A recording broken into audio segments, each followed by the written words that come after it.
शनिचर को उत्तराखंड की सियासत मुस्लिम कम्युनिटी के नाम रही, जिसमें साबिक वज़ीर आला हरीश रावत और बीजेपी के रुकन पार्लियामेंट अनिल बलूनी के दरमियान सोशल मीडिया वॉर जारी रही।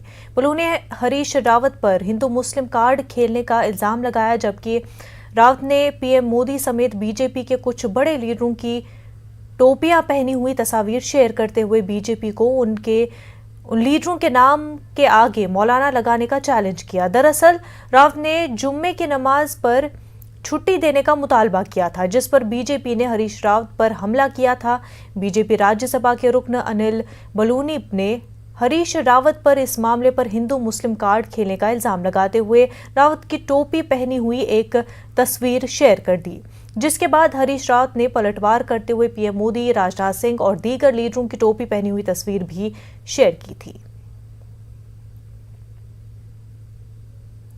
कर्नाटक में बीजेपी हुकूमत के नए वज़ीर आला क्या अक़लियतों के मसाइल की जानिब तवज्जो देंगे, इस सवाल पर रियासत का मिला जुला रद्द-ए-अमल सामने आ रहा है।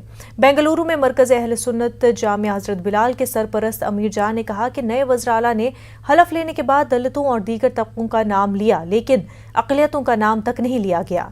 दूसरी जानिब कर्नाटक हज कमेटी के चेयरमैन और बीजेपी अक़लियती मोर्चे के सीनियर लीडर रऊफ़ुद्दीन कचहरी वाले कहते हैं कि वज़ीर आला बसवराज बोम्मई एक सेक्युलर लीडर है, अक़लियतों का जरूर ख्याल रखेंगे। तो के लोगों का नाम लीजिए, लफ्ज़ मुसलमान का नाम न लीजिए। नया चीज बना है, वो आदमी बहुत दुखत है। एसटी का नाम लिया, हिंदू और का नाम लिया, मुसलमानों का नाम लिया।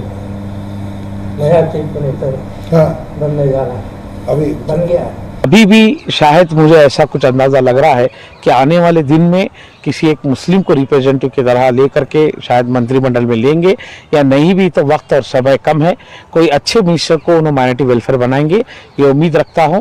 और जनाब बसवराज बोम्मई साहब एक सेकुलर पर्सन है, मुझे पूरी उम्मीद है कि माइनॉरिटी के पूरे डिपार्टमेंट को, चाहे वो माइनॉरिटी वेलफेयर हो या हज हो या वक्फ हो, उसको बहुत ठीक ढंग से उन्होंने निभाने की कोशिश करेंगे। जेडीयू में